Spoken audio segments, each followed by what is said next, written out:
회개라는 제목으로 하나님 말씀 나눠보려고 합니다. 우리 옆 사람과 인사합시다. 기억해 봅시다.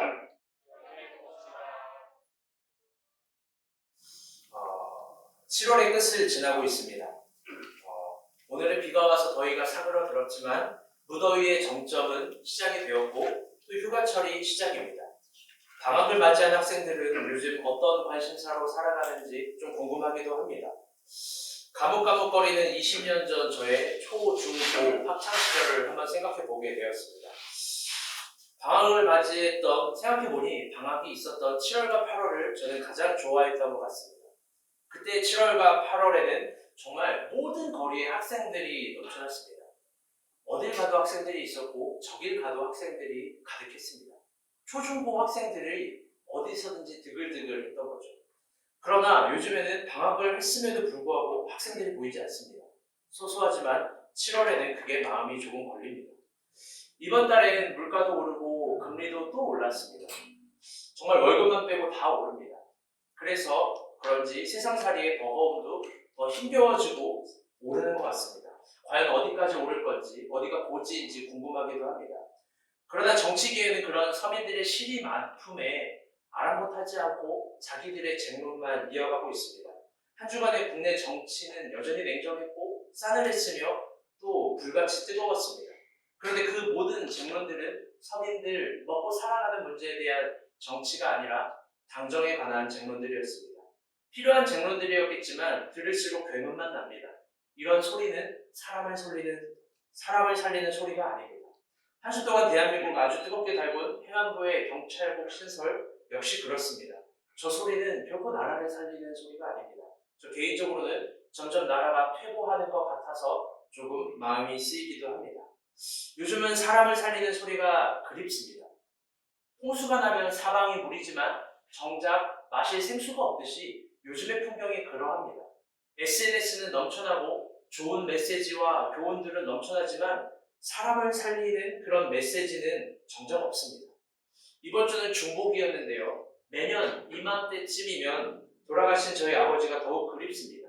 언제나 중복, 중복, 말복을 기억하시면서 아들인 저에게 말씀하셨어요. 일어나 삼계탕 먹자, 밥 먹자, 보양식 먹자. 그 소리는 분명 사람을 살리는 소리였습니다. 저를 살려주셨던 그런 소리가 그립습니다. 우스갯소리지만 이 말 오해해서 듣지 마요. 여러분은 저를 사랑하고 존경한다고 하지만, 저를 걱정한다고 하지만 삼계탕 먹자는 소리는 한 명도 하지 않습니다. 주일에도 간식을 먹으면 지들만 먹지 전생 먼저 드세요라고 말하는 친구가 거의 없습니다. 가끔은 사회적인 기본도 결여되어 있는 거 아닌가 이런 심심한 착각에 빠져들기도 합니다. 왜 그럴까? 제가 생각해 보게 되었는데요. 간단합니다. 그거는 자기가 제일 배고프기 때문에, 자기가 가장 힘들다라고 생각하고 자기 삶이 제일 버겁다라고 생각하고 자기가 제일 무겁다라고 생각하는 습관 때문에 그렇습니다. 우리는 자기가 제일 어렵다라는 습관이 있어서 타인의 고난, 타인의 아픔에 대해서는 정당하다라고 생각합니다. 여러분, 그게 이기적인 거예요.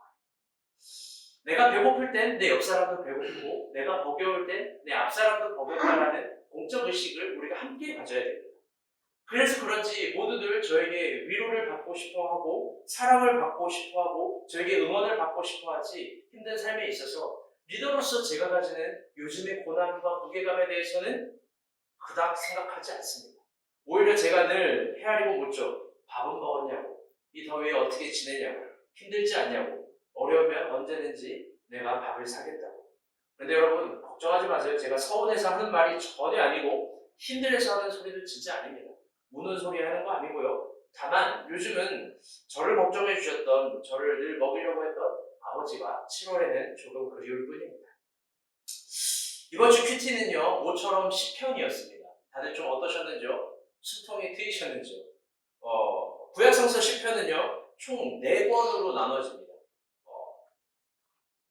1편부터 150편까지 1권부터 제4권이 있는데요. 그게 어떤 공통된 주제와 형태로 또 4가지 유형으로 나뉩니다. 4권이 있는데 4가지 유형으로 나뉘어요. 어떤 유형이냐면 찬양시, 탄원시, 감사시, 지혜시입니다. 10편 1편부터 150편은요 보통의 이런 구분을 가지고 있습니다.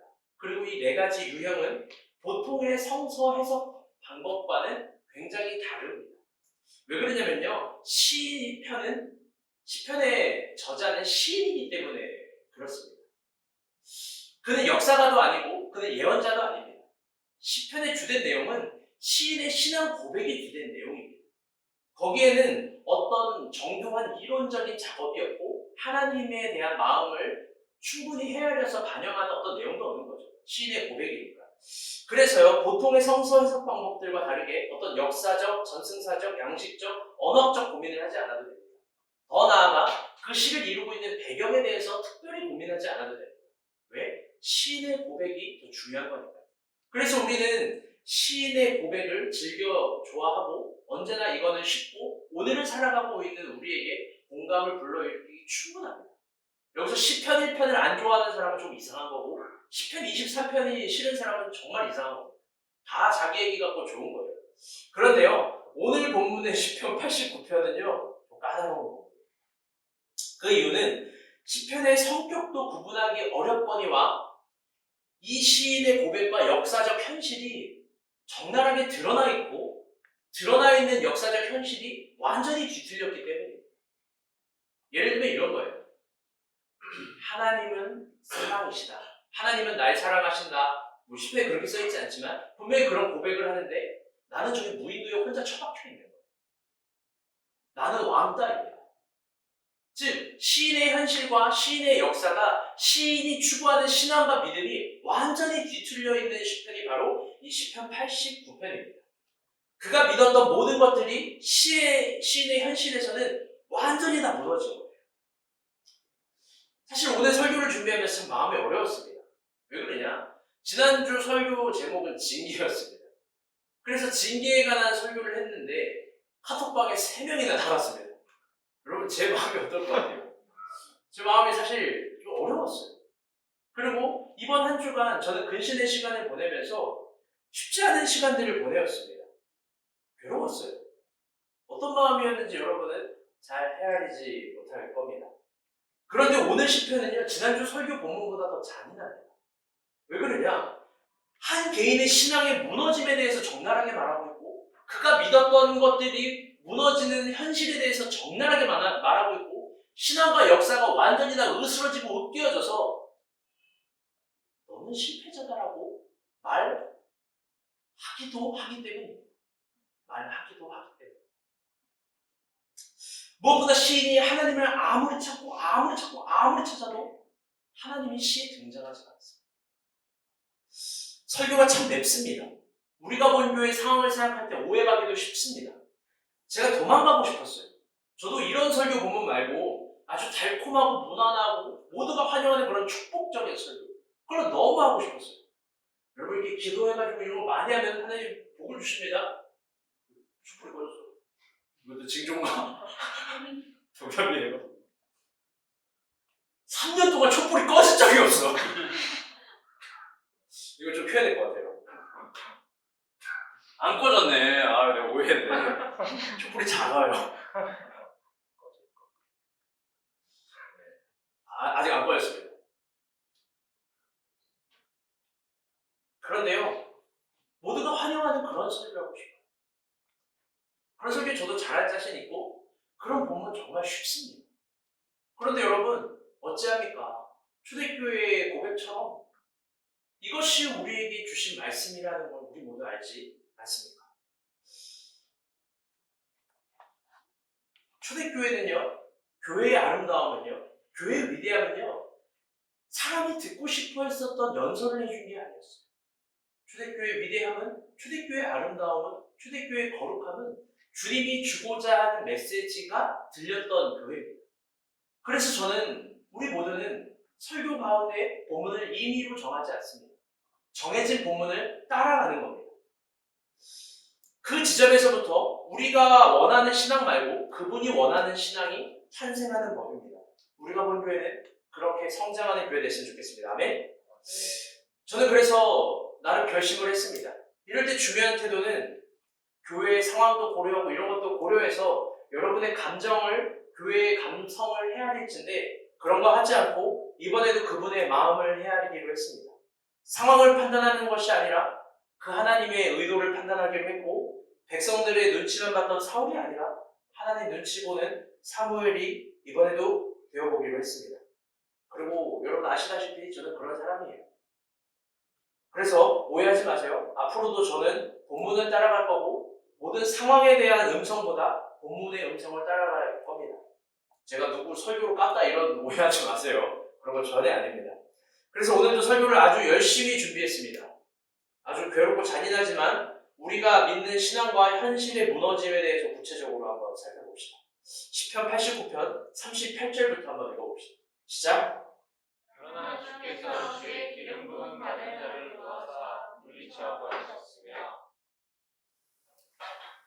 형제형제 빨간색 글씨 한번 더 읽어주세요.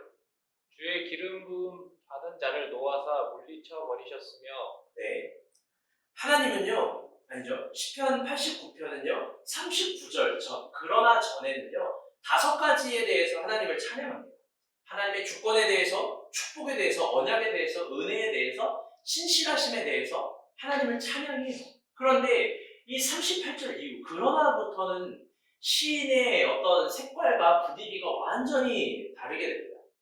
시인이 처한 현실을 이야기합니다. 그건 뭐냐면요, 당신이 기름 부음 받은 자를 놓아사 야훼가 물리쳤다라는 거예요. 여러분 그게 뭘까요? 그게 그 유명한 구약의 금과 옥으로 여기는 다윗 왕조입니다. 오늘 시편의 배경은 그런 역사적 현실을 가지고 있습니다. 이스라엘의 기준으로 생각했던 다윗의 왕조가 무너진 거예요. 이스라엘과 이스라엘과 역대 왕조의 역사는 좀 다릅니다. 역대 왕조의 역사는 반란이건 모반이건 아니면 다른 어떤 형태이건 왕조가 무너질 때 환영하는 무리들이 늘 있습니다. 새로운 왕이 등극하고 이 사람은 선왕인 거야, 이 사람은 좋은 왕인 거야, 이런 분위기가 있죠. 그런데 구약의 왕조의 역사는 조금 다릅니다. 다윗 왕조는 야훼가 언약을 맺은 왕조고 그 언약이 무너지는 건 상상할 수도 생각할 수도 없는 경우였습니다. 다윗 왕조의 패배는요, 우리가 일상생활에서 게임과 내기에서 주어지는 패배가 아니라 그 패배는 하나님이 이스라엘을 완전히 버리셨다는 증거일 뿐입니다. 모든 백성이 슬퍼하고 모든 국민이 어려워하고 모든 것들이 좌절 가운데 빠져 있는 겁니다. 물론 최소 6,000년 정도가 지난 오늘의 관점에서는 그 사건을 보면서 뭐 대수인가 라고 생각할 수도 있죠. 우리는 6,000년이라는 거리감이 있습니다. 그런데 제가 한번 이런 예를 들어보도록 할게요. 여러분이 생각하는 절대관계라는 게 있을 거예요. 우리 인간에게는 절대관계가 있거든요. 그런데 그게 완전히 부서진다면 어떨까요? 좀 자극적인 예지만 들어보겠습니다. 여러분의 부모님이 어느 날 갑자기 죽었습니다. 여러분의 가정은 다 파탄이 났습니다. 여러분의 애인은 다 바람이 났고 부부관계는 결별이 됩니다. 친구는 다 배신을 때리고 사기를 쳤습니다. 가진 돈도 없습니다. 그리고 우리가 본 교회가 유일하게 내 안에 있다라고 생각해서 교회를 왔더니 사실 김일환 전도사님은 신천지 이만희를 좋아했었고 이만희를 숭상하는 교회였고 우리가 본 교회 본래 이름은 우리가 본 신천지였어요. 여러분 이렇다면 어떻게 할 거예요? 모든 관계들이 실제적으로 다 부셔지고 아직 눈빛이 우리가 이단스럽긴 하다 좀 이런 눈빛인데 여러분이 생각했던 모든 절대적인 관계, 쿠션 같은 관계, 안정감을 누리는 모든 관계들이 다 때려 부셔지고 다 으깨어지고 내가 의지할 수 있는 게 아무것도 없는 현실이 되는 거예요. 오늘 본문은 이 정도의 10배, 100배 정도가 되는 거예요. 이방인에 의해서 하나님의 거룩한 성이 예루살렘 무너지고 야만인에 의해서 다윗 왕조가 몰살된 겁니다. 이 사건에 대해서 시인은 조금 더 그의 적나라한 현실에 대해서 이야기를 합니다. 39절부터 45절인데 우리 빨간색 글씨만 읽어보겠습니다. 시작! 관을 땅에 던져 욕되게 하셨으며. 사실 관을 땅에 던져 욕되게 하셨다라는 걸 많이 설명해주고 싶었는데 스킵하겠습니다. 안녕하세요. 모든 울타리를 파괴하시며 그 요새를 무너뜨리셨으며. 탈취를 당하며 그 이웃에게 욕을 당하나이다. 대적에게 오른손을 높이시고 저희 모든 원수로 기쁘게 하셨으며. 전장에 서지 못하게 하셨으며. 영광을 그치게 하시고. 그 젊은 날을 단축해 하시고 저를 수치로 덮으셨나이다. 현장감을 생각해 봅시다. 여러분이요, 진짜 이 정도 무너짐과 부셔짐과 으깨어지는 현장에 있다면 여러분이 생각하는 그 아름답고 좋은 관계들이 다 끊어지고 무너졌다면 여러분은 무엇을 기준으로 내일을, 그리고 더 나아가 무엇을 기준으로 오늘을 해석하겠습니까? 그리고 무엇보다 무엇을 기준으로 하나님을 그리고 찾아볼 수 있겠습니까? 완전히 무너졌다. 이스라엘은 지금 완벽하게 무너진 겁니다. 건축물로서 이스라엘의 모든 상징적인 것도 다 때려 부셔졌다는 것도 이야기하지만 그걸 넘어서 그들이 믿었던 신앙이 현실 속에서 무너진 거예요. 그들이 신뢰했던 하나님의 위대하심이 현실에서는 전혀 적용이 안 되는 겁니다.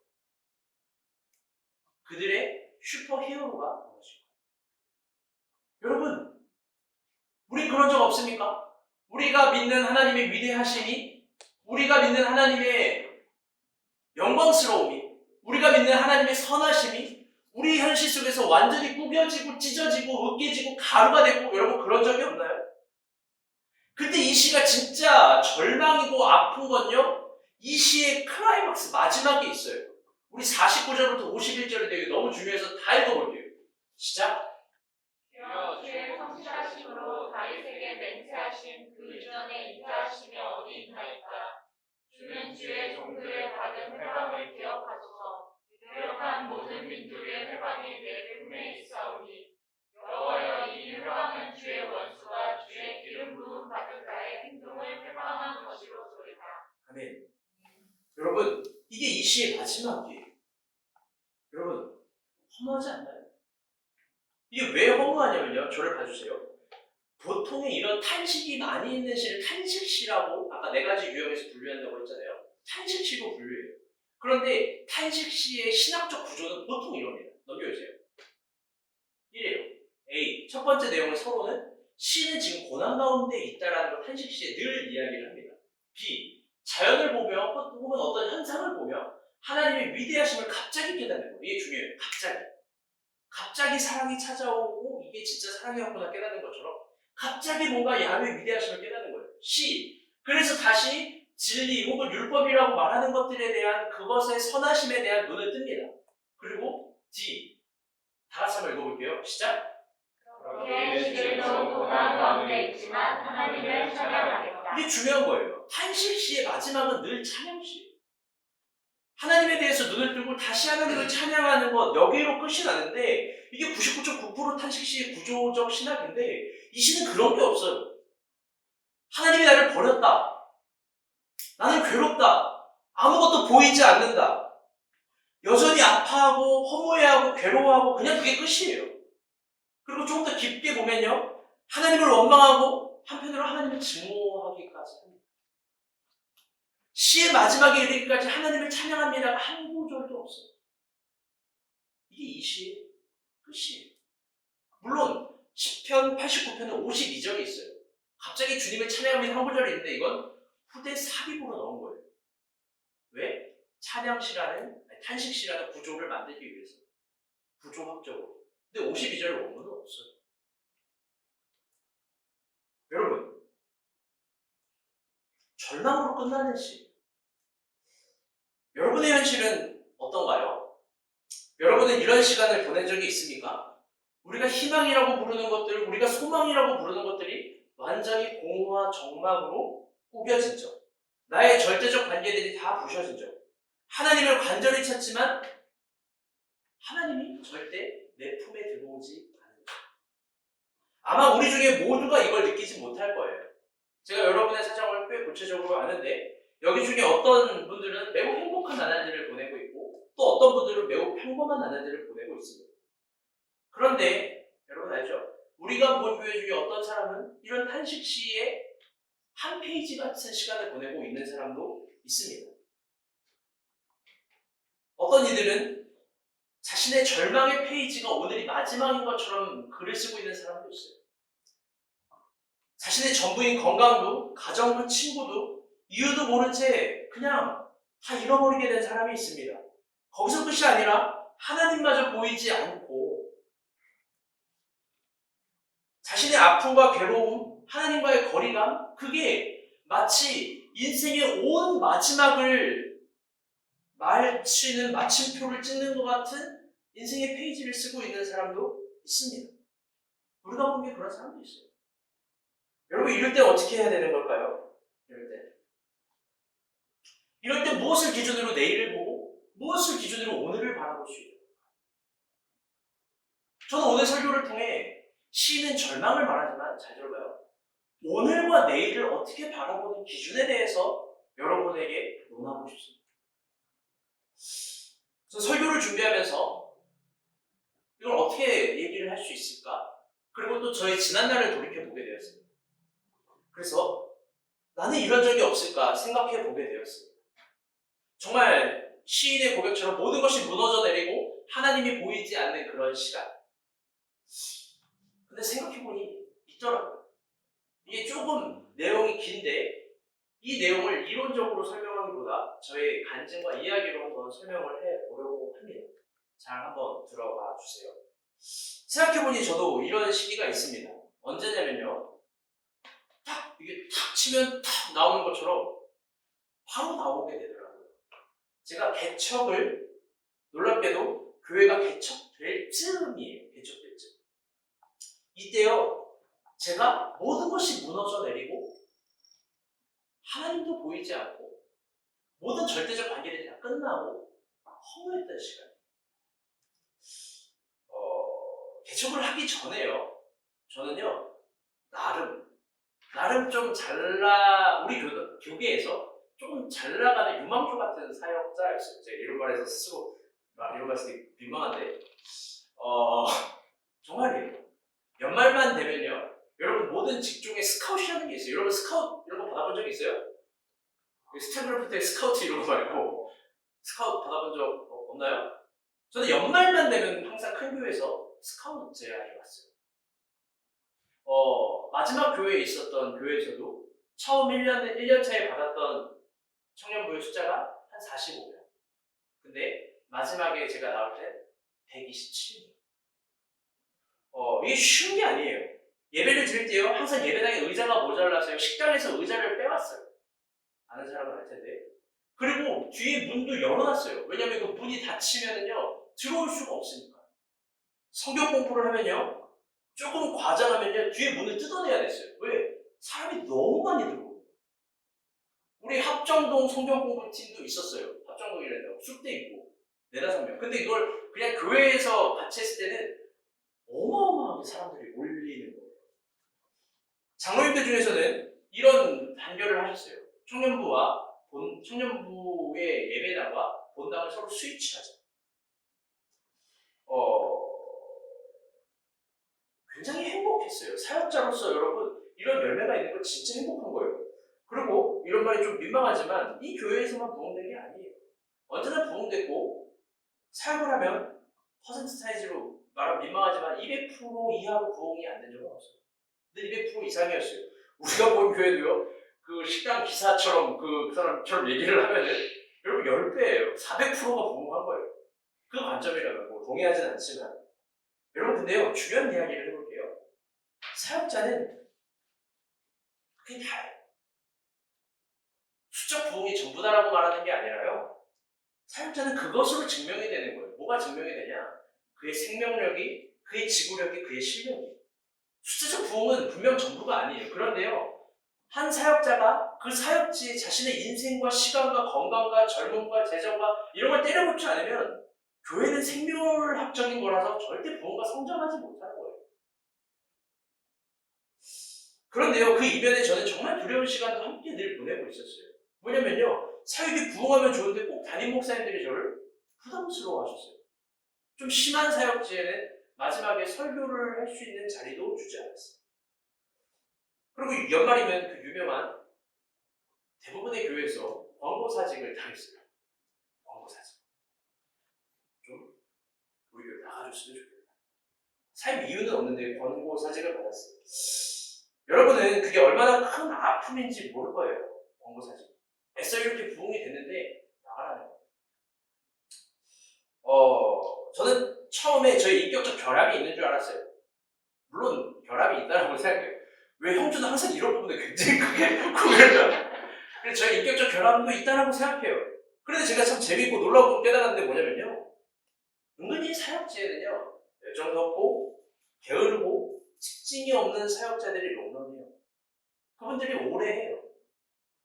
여러분 잘 생각해봐요. 저는 왜 아직도 지금까지 전도사일까요? 고민의 여지가 많은 거예요. 그래서 저는 어른들에게 상처가 있어요, 사실. 상처. 그게 다 했던 게 제 나이 34살 때예요. 항상 주변의 동기들, 어른들은요, 저를 안아주는 법이 없어요. 언제나 경계했고, 경쟁했고, 멀리했고, 틈을 내고, 표를 내서 상처를 줘요. 그래서 지금도 개인적으로 기도해요. 오늘 아버지 얘기 많이 하는데, 저한테 아버지 같은 어른이 좀 있으면 좋겠다고. 그냥 안아주고 응원만 해주는 아버지. 제가 미소를 낳아보니까 아빠가 얼마나 좋은 건지 깨달아요. 여러분, 아빠가 상당히 좋으신 분이에요. 너무 안타까워요. 아빠가 지금 천국 가고 계셔서. 여러분, 아버지가 살아계신다. 잘 하셔야 돼요. 김찬희 형제, 아버님 잘 하셔야 돼요. 정주희 자매 아주 잘 하셔야 돼요.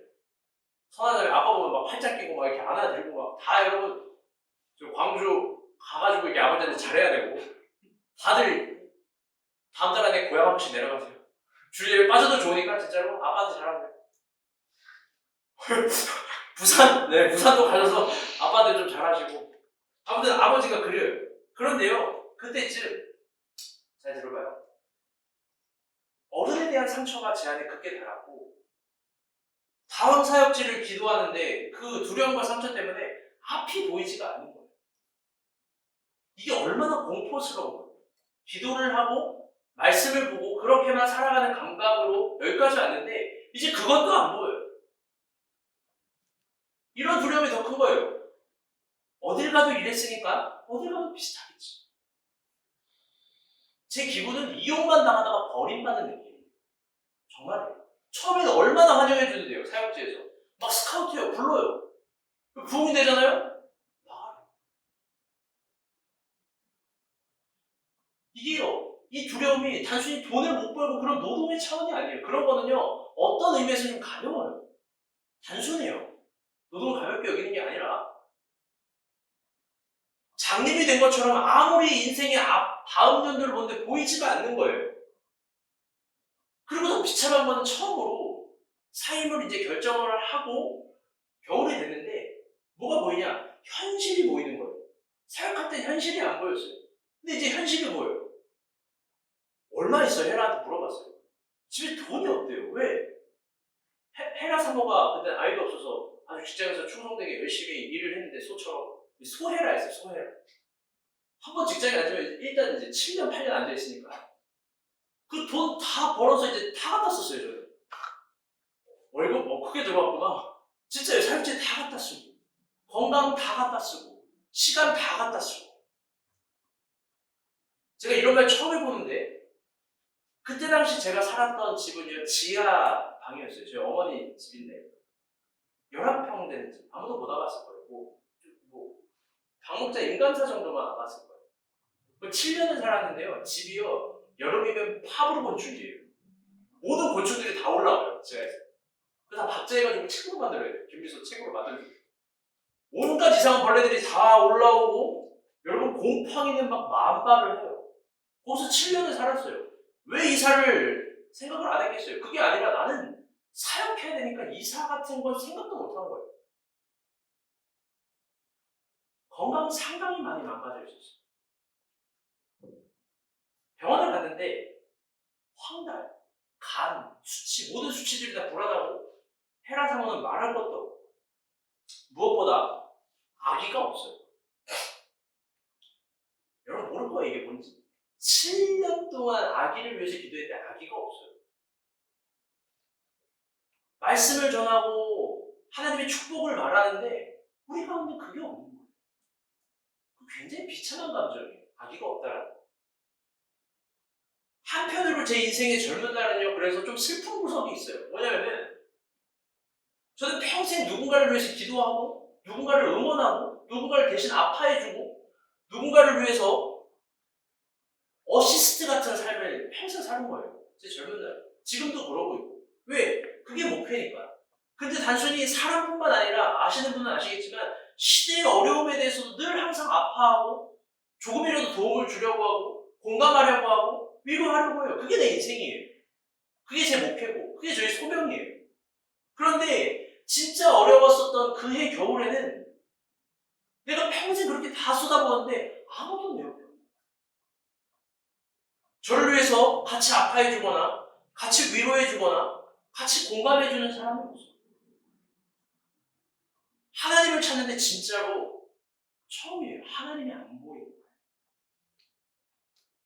여러분이 사역자가 아니기에 이 말을 별로 공감해주지 못할 수 있지만 저에게는 돈을 버는 것보다 무엇을 먹는 것보다 더 중요한 건 앞을 보는 거죠.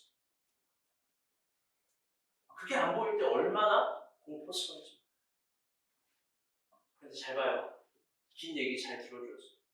이제부터 제가 중요한 이야기와 적용을 말할 거예요. 지금을 기준으로. 그때는요, 확실한 의미에서요, 우리의 지금과 지금의 우리를 볼 수 없었어요.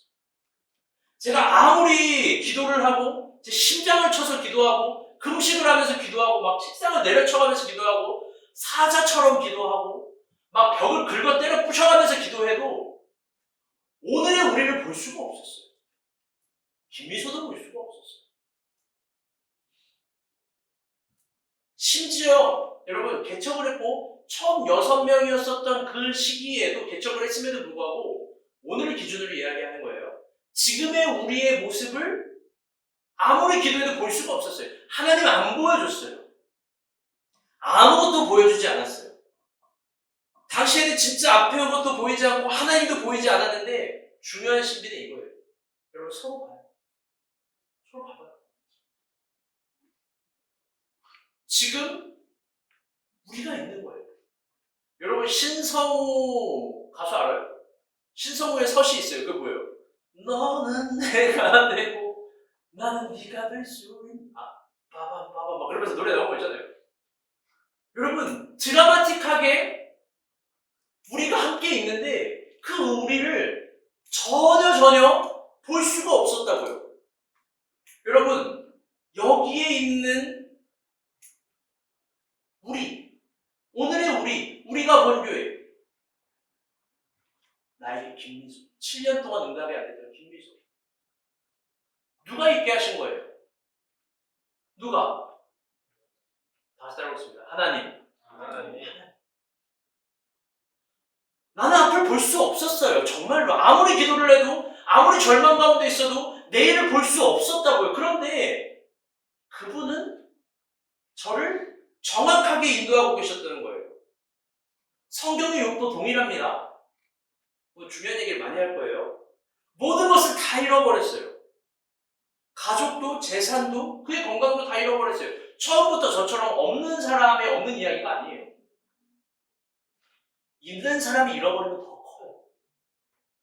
없는 사람이 없는 궁핍함 그런 사연팔이는요 들어줄만 해요. 너는 없었으니까. 있는 사람의 절망은 굉장히 힘든 거예요. 그래서 어쩌면 우리가 보기에 형부가 제일 힘들 수도 있어요. 여러분 근데요. 여러분 여기 고난의 끝이 있습니다. 그 고난의 끝에 그의 고백을 우리 되게 좋아하지 않습니까? 그가 발견한 지점을 우리가 즐겨드려요. 먼저 한번 봅시다. 그 위대한 고백 42장 5절입니다. 다 같이 읽어보겠습니다. 시작. 내가 주께 대하여 귀로 듣기만 하였더니 이제는 눈으로 주를 배웠나이다. 아멘. 여러분 이거 우리 이 고백 좋아하잖아요. 귀로 듣기만 하였었더니 이제는 눈으로 주를 배웠나이다. 여러분 잘 봐요. 욥은요 어떤 지점에 있어서 단순한 신앙 고백이 차원으로 하나님을 그리는 게 아니라 중요해요. 저를 봐요. 신앙 고백의 차원으로 하나님을 잡는 게 아니라 눈으로 보는 하나님, 실제적인 하나님을 경험하고 그 하나님이 뭔지를 알게 돼요. 그게 회개 끝에 알게 된 거예요. 그래서 우리는 이 의미가 뭔지도 모르고 일단 좋아해요. 지금도 다 설명할 수는 없어요. 미안해요. 왜 눈이라는 표현을 썼는지, 왜 이런 말을 했는지 다 설명할 수 없어요. 근데 중요한 건 그 사람이 어떻게 이 지점에 이르게 됐는지, 그 사람이 어떻게 귀로 듣는 하나님이 아니라 눈으로 주를 배우는 가장 리얼한 하나님을 만나게 됐는지, 어떻게 이 지점에 오게 됐는지, 여러분 이게 더 중요한 거예요. 그게 바로 욥의 회개예요. 우리 회개의 내용을 봅시다. 아무도 이 회개의 내용을 주목하지 않는데 이게 더 중요한 겁니다. 42장 3절입니다. 3절, 5절 다 같이 한번 읽어볼게요. 시작. 무지한 말로 이치를 가리우는 자가 누구나이까. 내가 스스로 깨달을 수 없는 일을 말하였고 스스로 알 수 없고 해내기 어려운 일을 말하였나이다. 거기까지. 그리고 42장 6절에는 이런 말이 있어요. 그러므로 내가 스스로 제 가운데서 회개하나이다. 그리고 나서 그 회개 가운데 이런 고백을 하는 거예요. 5절 말씀 다 같이 읽어보겠습니다. 시작. 내가 주께 대하여 귀로 듣기만 하였더니 이제는 눈으로 주를 배우나이다. 욥이 회개하는 건 뭐냐면 무지한 말, 스스로 깨달을 수 없는 말, 스스로 헤아리기 어려운 말을 한 지점을 회개한 거예요. 그게 뭔지 모르겠지만 그 지점을 싹 내 안에 소멸시키고 버려버렸더니 실제 야훼가 보이게 된 거죠. 여러분, 그렇다면 욥은 어떤 무지한 말, 스스로 깨달을 수도 없는 말, 스스로 헤아릴 수 없는 말을 한 걸까요? 욥기의 구조가 그래서 참 단순하고 재밌습니다. 욥기는요, 제일 재미없는 논쟁 부분이 욥기에 가장 길어요. 그게 뭐냐? 3장부터 41장까지. 욥기를 다 봤죠? 안 봤나요? 안 보신 분들 꼭 보세요. 욥이 되게 자극적이고 드라마틱하고 재밌는데요. 실제로 내용은 굉장히 지루해요. 3장부터 41장은 그냥 말싸움이에요. 정치에서나 볼 수 있는 그런 말싸움들, 남녀관계에서나 볼 수 있는 말싸움들, 상인과 고객이 볼 수 있는 말싸움들, 계속 말싸움을 하는 거예요. 한 37장 장수로 따지면. 그 말싸움의 내용이 뭐냐면 대충 이런 거예요. 욥도 경험해보지 못한 하나님에 대해서 이야기하고 욥도 볼 수 없는 세계에 대해서 확신하는 이야기예요. 그러면서 결국 이 지점으로 얘기를 하는 거예요. 욥이 처하고 있는 고난, 정해줄게요. 적고 있는 거예요? 미안해. 적고 있는 줄 알았는데. 욥이 처하고 있는 고난의 문제, 시편 89편처럼 그의 고난의 문제를 그가 감히 해석하려고 한 거예요. 그의 고난의 문제를 대답하려고 한 거예요. 그의 고난의 문제를, 그의 절망의 문제를 그가 감히 정답을 만들어 보려고 한 거예요. 그 정답은 이거예요. 나는 의롭고 야훼는 실패. 나는 잘못이 없고 하나님이 나에게 고난을 주고. 그게 결국 욥이 가졌던 수많은 대화들 말이었다고요. 근데 욥이 회개를 하는 거예요. 무슨 회개를 했냐? 자기가 했던 모든 무지한 말, 스스로 깨달을 수 없는 말, 스스로 헤아리기 어려운 말. 우리는 그 지점을 신앙으로 생각해요. 그렇게 하나님을 그리고 만들어내고 드라마틱하게 뭔가를 표현하는 거예요. 여러분, 근데 그게 과연 신앙인지는 조금 고민해봐요. 왠지 알아요? 잘 들어보세요. 오늘 설교 중요하다고 그랬어요. 우리는 믿음이 있습니다. 그렇죠? 그 믿음은요, 우리에게 신앙이 있습니다. 그렇죠? 그 믿음과 신앙은 참 재미있게도 언제나 미래적인 것만을 향해요.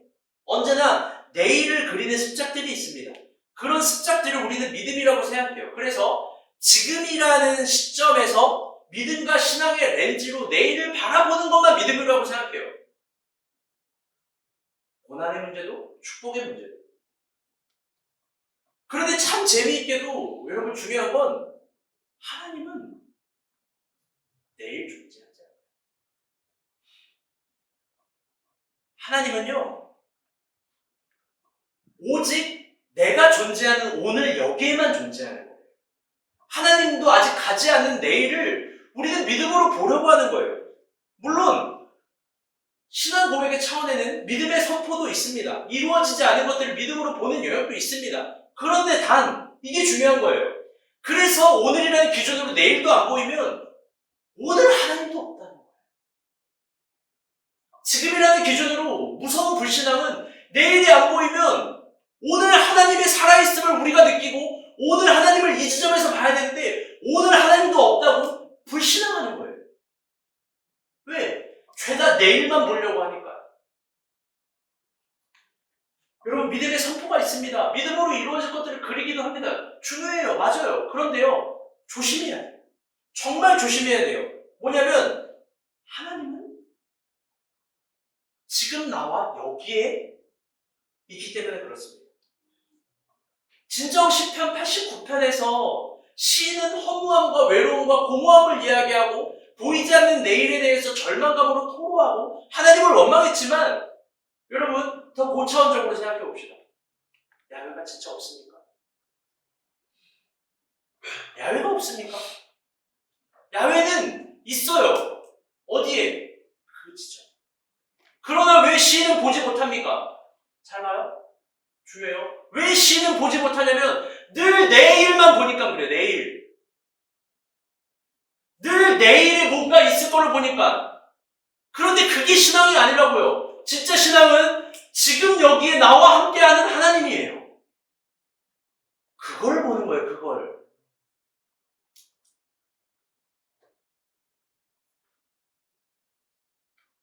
오늘 여기 있는 사람들 중에서도 본문의 시인처럼요. 절망의 시만 쓰는 인생들이 분명히 있을 거예요. 아픔의 시만 쓰는 인생이 있을 거예요. 그리고 이게 내 인생의 전부인 페이지라고, 내 인생의 페이지가 이게 전부일 거라고, 더 나아질 것이 없을 거라고 생각하는 사람도 있을 겁니다. 나의 나이가, 나의 월급이, 나의 성별이, 나의 처지가, 나의 스펙이. 그래서 괴로움의 관점으로 전부라고 이야기하는 사람도 있을 거예요. 그 관점에서 하나님을 찾아도 하나님이 보이지 않는 분이 있을 거예요. 그런데 잊지 마세요. 여러분의 예상이 내일을 만들어내는 게 아니에요. 하나님은 어디 있냐? 다 같이 따라하겠습니다. 지금 여기서 하나님을 우리는 진정 추구해야 되는 거예요. 내일을 바라봄으로 하나님이 있다, 없다, 사랑한다, 안 한다, 나를 때렸다, 안 때렸다. 여러분 그게요. 무지한 말이고 스스로 깨달을 수 없는 말이고 헤아리기 어려운 말입니다. 더 나아가 믿음이라고는 전혀 없는 말이에요.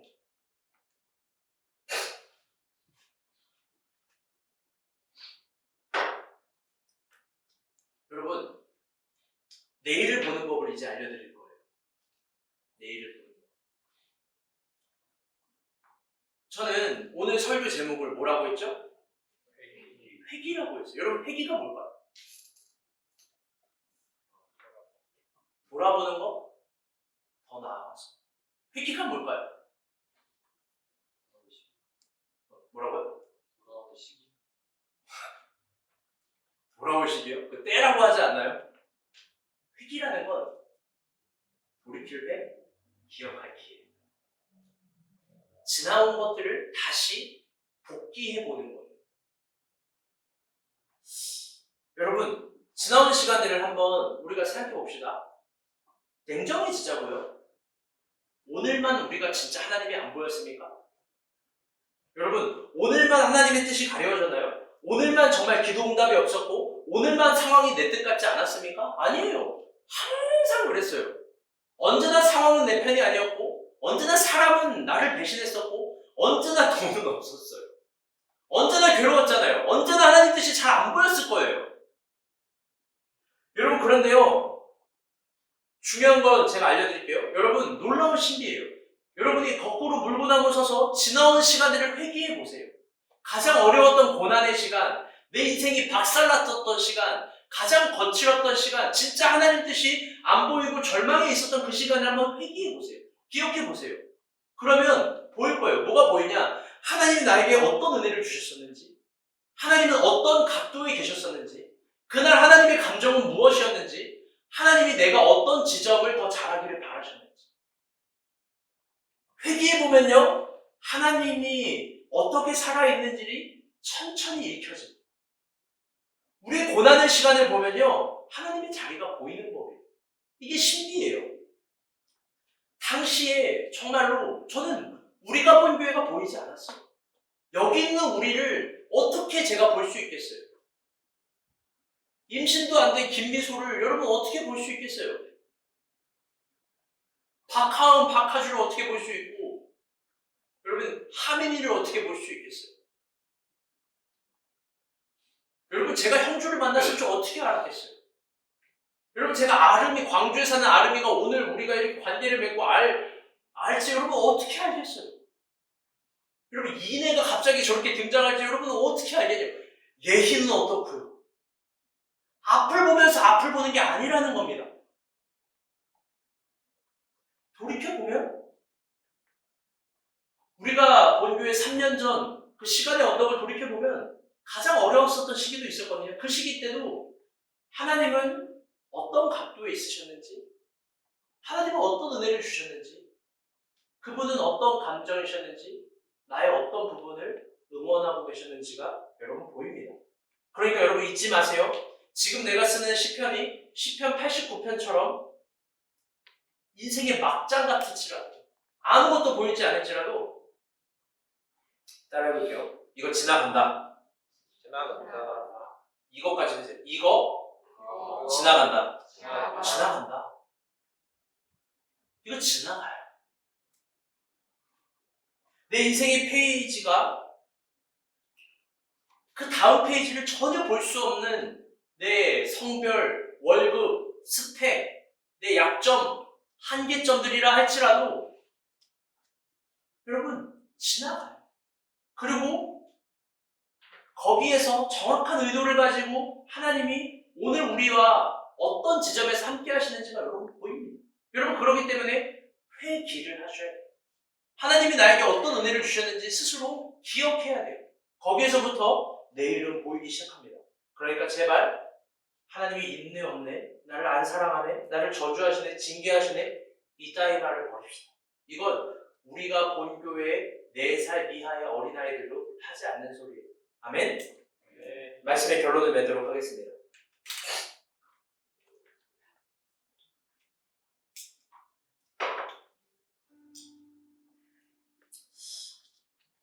제가 사실 지난주 그 시상식 때요, 스포트라이트를 받으면서 이렇게 고백을 했어요. 시상식 때. 글의 제목을 2019 서시로 썼습니다. 앞을 보는 것보다 중요한 건 뒤를 돌아보는 겁니다. 미래를 투사하는 영성이 필요한 게 아니라 과거를 회귀하는 영성이 요즘엔 더 필요한 것 같습니다. 우리가 본 교회 앞날은 여전히 보이지 않습니다. 그러나 3년의 시간의 언덕을 뒤돌아볼 때 그분의 마음은 어땠는지, 그분의 생각은 어땠는지, 그분의 감정이 어땠는지, 또 그분의 위치가 어디에 있었는지까지 보입니다. 그러니 앞으로도 의심하지 않고 주님을 찬양하며 전진하겠습니다. 돌아볼 땐 서시를 쓰겠습니다. 여러분 너무 멋있지 않아요? 막 박수 받고 막 난리가 아니었어요. 근데 신문기사는 장사 안 되는 식당 돌아다녔더니 4명이서 2년 만에 10명. 박용미 기자님 나 진짜 어떻게 해야 되는지. 여러분 이것이 저의 간증이고 이것이 우리의 간증 아닙니까? 사랑하는 여러분, 지난주 우리는 아픔 가운데 있었어요. 고난 가운데 있었어요. 그래서 원래 CTS 오늘 촬영 오기로 했잖아요. 그거 물렸어요. 왜? 그거 편집해가지고 분명히 행복하고 즐겁고 막 이런 거 방송에 의도되는 막 짤랑짤랑하고 막 이제 그런 것만 비추고 보이게 할 거예요. 근데 거짓이에요, 그게. 그러면 안 돼요. 그리고 그게 아픔을 맞이하고 있는 애들에게 배려해야 되는 또 최소한이기도 해요. 그런데요, 여전히 아픈 사람들이 있을 거예요. 절망 가운데 있는 사람들이 있을 거예요. 그때 돌이켜보세요. 지금까지 인도하신 하나님. 지금까지 단 한 번도 실수하지 않고 여기까지 오게 하신 하나님. 내 예상과 실력으로 내일을 바라보지 말고 하나님을 기억하는 감각으로 내일도 믿음으로 나아갑시다. 아멘? 네. 이거 곧 지나갑니다. 시편 89편 지나갑니다. 여러분 마지막 인사 서로 합시다. 기억해 봅시다. 우리 찬양 부르고